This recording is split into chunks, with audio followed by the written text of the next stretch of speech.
Jungkook উঠে দাঁড়ালো আর ক্যাসেলের মধ্যে প্রবেশ করলো। তে জানালার বাইরে তাকিয়েছিল। হঠাৎ দরজা খোলার আওয়াজ শুনে পিছনে ফিরে তাকালো। জাংকুক হাতে করে কয়েকটা সাদা গোলাপ নিয়ে এসেছে তার সামনে।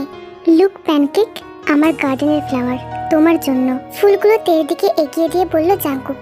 তে জাংকুকের মায়াবী মুখের দিকে তাকিয়ে আছে। সে কোথাও শুনেছিল যে ফুল ভালোবাসে সে কখনো মানুষ হত্যা করতে পারে না। তাহলে জাংকুক কিভাবে খুন করতে পারলো? তে কাকে বিশ্বাস করবে, যাকে ভালোবাসে তাকে, নাকি নিজের চোখে যেটা দেখেছে সেটাকে? দোটানায় পড়ে যায় তে। তেকে নিজের দিকে তাকিয়ে থাকতে দেখে জাংকুক তের গালে স্পর্শ করে নরম সুরে বলতে শুরু করে, আমি বলছি না যে আমাকে বিশ্বাস করো, বরং আমি এটা বলছি যে সব সময় নিজের মনের কথাকে বিশ্বাস করো, কারণ মন কখনো তোমাকে ভুল কথা বলে না। আমি জানি তুমি আমাকে এখনো আগের মতোই ভালোবাসো, কিন্তু কিছু একটার আড়ালে সেই ভালোবাসা ঢেকে গিয়েছে। সময় অনেক খারাপ জিনিস তে, যখন আমাদের হাতে থাকে তখন আমরা এটার মূল্য দিই না, কিন্তু যখন হাত থেকে ছুটে যায় তখনই আফসোস করি। তুমি এখন হয়তো আমাকে দূরে ঠেলে দিচ্ছ, কিন্তু একদিন এমন সময় আসবে তুমি চাইলেও আর আমাকে কাছে পাবে না তে। তের চোখের কোণে জল চলে আসে। জাংকুকের প্রতিটা কথা তের হৃদয়ে গেঁথে গেছে। জাংকুকের কথায় একটা লুকানো কষ্ট অনুভব করছে ও, কিন্তু এই কষ্টটা কি? জাংকুক এবার বেডের উপর ফুলগুলো রেখে চলে যায়। জাংকুক চলে যেতে তে ফুলগুলো হাতে নিয়ে নেয়। কি সত্যি কি মিথ্যে আমি কিছুই বুঝতে পারছি না জাংকুক। আমার মন বলে যে তুমি কোনো ভুল করতে পারো না, কিন্তু সে যেগুলো বলেছিল সেগুলো কি মিথ্যে?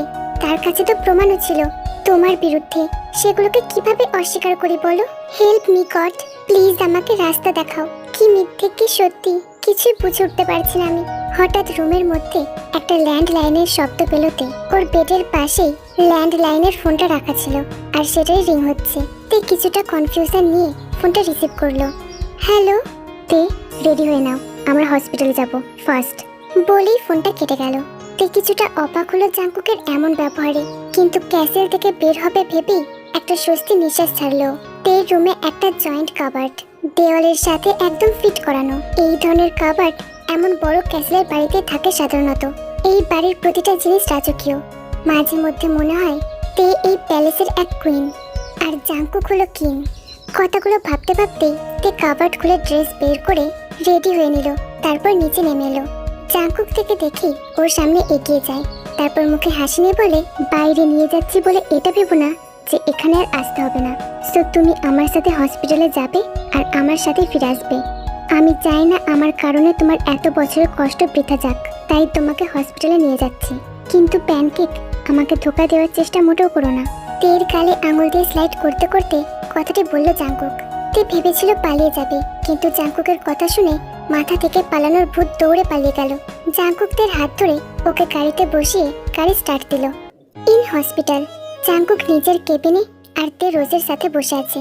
রোজ ওকে প্রশ্ন করতে করতে পাগল বানিয়ে দিচ্ছে যে কালকে থেকে ও কোথায় ছিল, কেন ওর ফোন ধরেনি। তে রোজকে কোনো রকমে উল্টো পাল্টা বুঝিয়ে দিয়ে ওকে চুপ করিয়ে দেয়। হঠাৎ কাজের মাঝে জাংকুক কিছু একটা অনুভব করতে পারে। বাতাসে কারোর চেনা গায়ের গন্ধ আসছে। জাংকুক চমকে দাঁড়িয়ে যায়। ওর মুখ থেকে অটোমেটিক্যালি একটা নাম বেরিয়ে আসে, বুকুম।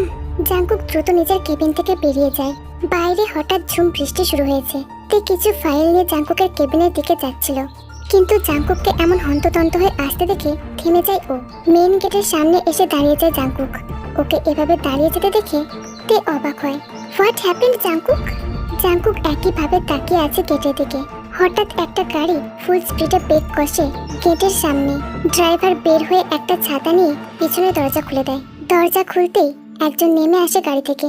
হোয়াইট কালারের টি শার্ট, তার উপরে ব্ল্যাক কালারের লং কোট, ব্ল্যাক বুট, গায়ের রং ফর্সা জাংকুকের মতো। সবচেয়ে আকর্ষণীয় বিষয় হচ্ছে তার চোখ জাংকুকের মতোই নীল রঙের। যে কেউ দেখলেই হয়তো বলবে এরা দুই ভাই। মুখে একটা বাঁকা হাসি নিয়ে সে এগিয়ে আসে জাংকুকের দিকে। হসপিটালের সবাই ভিড় করে দাঁড়িয়ে যায়। কেউই বুঝতে পারছে না এই আগন্তুকটা কে। লিসা সহ বাকি সবাই হাঁ হয়ে তাকিয়ে আছে ওর দিকে। ও ওয়াও! আগন্তুকটা জাংকুকের বরাবর কিছুটা দূরত্ব বজায় রেখে দাঁড়ালো। এরপর চেহারায় অদ্ভুত ভাব নিয়ে বলতে শুরু করলো, আই এম বুকুম, এই হসপিটালের নিউ সিনিয়র ডক্টর। ও, আরেকটা পরিচয় দিতে ভুলেই গেলাম, আমি আপনাদের সিনিয়র ডক্টর জন জাংকুকের ছোট ভাই। কথাটি বলে বুকুম এগিয়ে এসে জাংকুককে জড়িয়ে ধরে। আই লাভ ইউ ভাই। এটা কি নতুন কোনো ড্রামা বুকুম? বলে দিলে তো ড্রামার মজাটাই থাকবে না ভাই। অপেক্ষা করো আর দেখো কি হয়। ফিস ফিস করে জাঙ্কুকের কানে কথাটি বলল বোকম। এরপর সে জাঙ্কুকের থেকে দূরে সরে গিয়ে সবার উদ্দেশ্যে বলল, আমি কাল থেকে জয়েন করব। আজকে জাস্ট পরিচয় হতে এলাম, সো কালকে দেখা হবে। Take care guys. এরপর জাঙ্কুকের দিকে তাকিয়ে অদ্ভুত একটা হাসি দিয়ে পিছন ফিরে চলে গেল সে। বোকম চলে যেতেই তে মনে মনে ভাবে, ও কি চাই আবার? জাঙ্কুকের কোনো ক্ষতি করতে আসেনি তো? বোকম ঘৃণা করে জাঙ্কুককে, তাহলে ও নিশ্চয় জাঙ্কুককে ট্র্যাপে ফেলার নতুন পরিকল্পনা নিয়ে আসছে। এরপর জাঙ্কুক মনে মনে বলে, তুই কি চাস সেটা আমি খুব ভালো করে জানি বোকম, কিন্তু এটা অসম্ভব। আমি এটা হতে দেব না। তোর এই চাওয়া আমি পূর্ণ হতে দেব না। তার বদলে যদি আমার অস্তিত্ব শেষও হয়ে যায় তাও আমার কোনো আফসোস নেই। গাড়ির জানালার বাইরে এক ধানে তাকিয়ে আছে বোকম। ওর চোখের কোণে জল চিকচিক করছে, কিন্তু সেটা গড়িয়ে পড়তে দিচ্ছে না ও। দাবিদার আমরা দুজনেই ছিলাম, কিন্তু অধিকার শুধু তুমিই পেলে। কিন্তু তাও কখনো হিংসে জিনিসটা আমাদের মধ্যে আসতে দিইনি আমি। কিন্তু তুমি যেটা করছো সেটা কখনোই ক্ষমার যোগ্য না। তুমি যেভাবে আমার কাছ থেকে সব কেড়ে নিচ্ছ সেটা আবারও আমি নিজের কাছে আদায় করে নেব। You are the best vampire knight, but you are the failed to be a good brother. Jeon Jungkook, আমি তাকে ফিরিয়ে আনবই যে কোনো মূল্যে। তার জন্য আমাকে মরতে হলেও পিছপা হব না। নিজের রুমে বসে আছে তে, মনে হাজারো প্রশ্ন ঘুরপাক খাচ্ছে ওর, কিন্তু একটারও উত্তর ওর জানা নেই। বোকম কি করতে চাইছে? ওর কথায় বোঝাই যাচ্ছিল যে ওর মাথায় কিছু একটা তো ঘুরপাক খাচ্ছেই, কিন্তু সেটা কি? এরপর তে দাঁড়িয়ে রুমে পায়চারি করতে শুরু করলো। সেদিন আমি বোকমের চোখে যে রাগ দেখেছিলাম তা ভয়ঙ্কর কিছুর আগমন বার্তা ছিল। তে সোফায় বসে ভাবতে থাকে সেদিনের কথা, যেদিন বোকমের সাথে ওর প্রথম দেখা হয়েছিল। ফ্ল্যাশব্যাক। জাঙ্কুকের ভ্যাম্পায়ার রূপ দেখে দৌড়ে ভ্যানু থেকে বেরিয়ে আসে তে।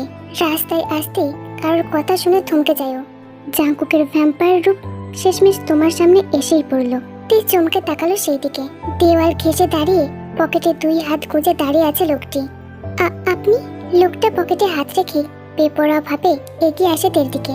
বোকম, আই অ্যাম বোকম, জন জাঙ্কুকের সোকল্ড ছোট ভাই বলতে পারো। জাঙ্কুকের ভাই?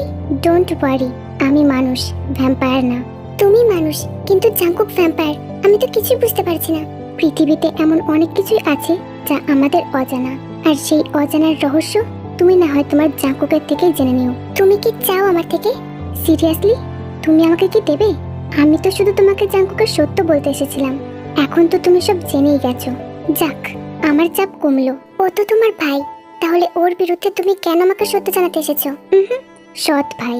আর হ্যাঁ, সত্য জানাতে এই জন্যই এসেছি কারণ সত্যিটা জানা তোমার অধিকার ছিল। আই এম শিওর যে তুমিও ওকে ঘৃণা করো। আমিও মানে? আর কে আছে যে জাঙ্কুকে ঘৃণা করে?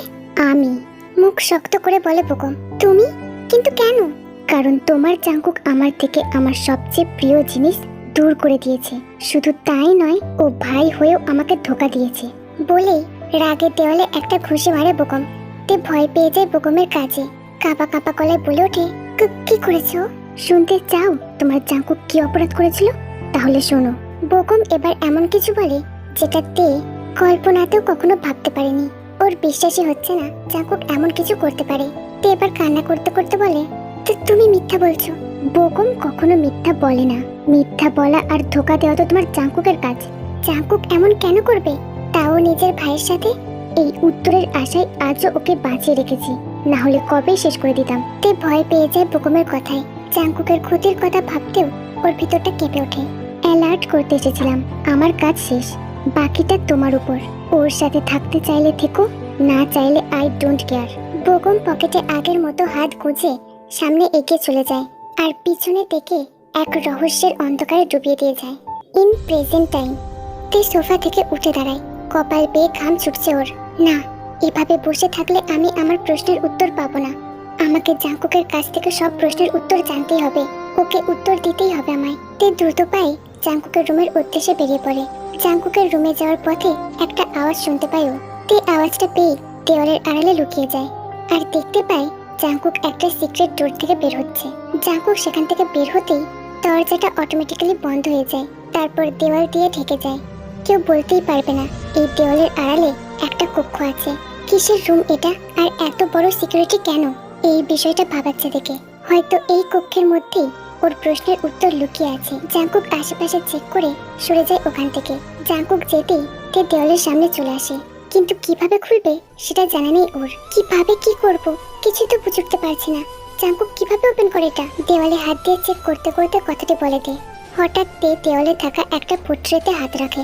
পোর্ট্রেতে তের হাতের ছাপ পড়তেই দেওয়াল সরে গিয়ে দরজা খুলে যায়।